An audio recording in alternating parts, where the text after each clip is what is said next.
ஓம் முருகா! வெற்றிவேல் முருகா! என் அன்பு பிள்ளையே, திருச்செந்தூர் முருகன் உனக்கு கனி கொடுத்து உனக்கான நல்ல வாக்கை சொல்ல வந்திருக்கின்றேன்.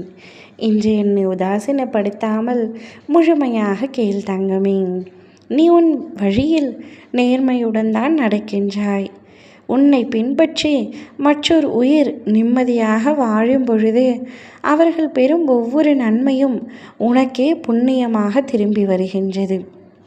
உன் செயலை பார்த்து இன்னொருவரும் அதே போன்று செய்து முன்னேறினால் அது உன் முயற்சிக்கு கிடைத்த வெற்றியின் பலனாகும்.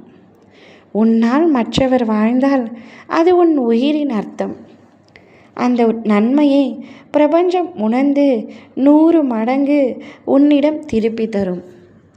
இதன் மூலம் உனக்கு என்ன புரிகின்றது தங்கமே?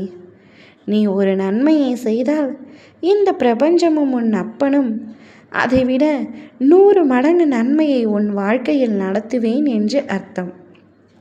நீ யாருக்கும் எந்தவித துரோகமும் செய்யாமல் மற்றவர்களுக்கு நன்மையை செய்து தான் வாழ்ந்து வருகின்றாய். ஆனால் எதற்காக அப்பா இத்தனை கஷ்டம் எனக்கு என்று கேட்கின்றாய். நீ கஷ்டப்படுவதற்கு காரணம் முன்வினை, கர்ம வினையாகும். அவையெல்லாம் முடிந்துவிட்டது. இனி உனக்கு எல்லாமே சந்தோஷமாக மாறப்போகின்றது. சில சமயங்களில் நீ கோபம் கொள்வது மட்டும் குறைத்து கொள்ள வேண்டும் தங்கமே.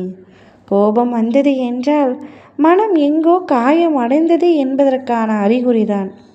அது எனக்கு புரிகின்றது.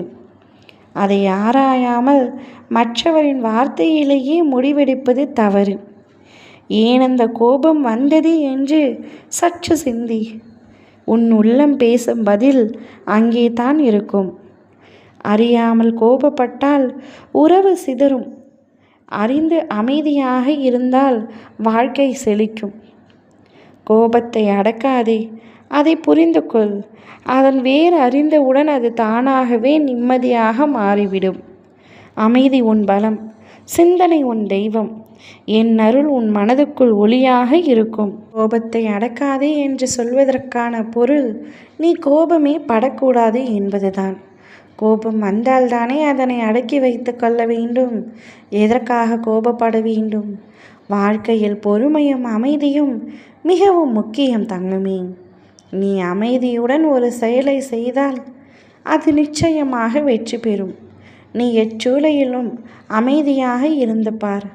அச்சூழ்நிலையே உனக்கு எதிரான சூழ்நிலையே உனக்கு சாதகமாக இறுதியில் முடிவெடுக்கும்.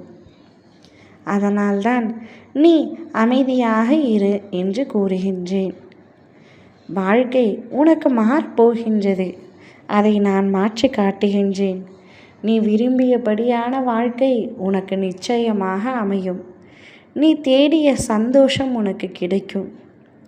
நீ இழந்தது அனைத்தும் உன்னுடைய கைகளில் வந்து சேரும். கால தாமதம் ஆகிறது என்று வருத்தம் கொள்ளாதே. நடக்க வேண்டியது அனைத்தும் சரியான நேரத்தில் நிச்சயம் நடக்கும். ஓம் முருகா! வெற்றிவேல் முருகா!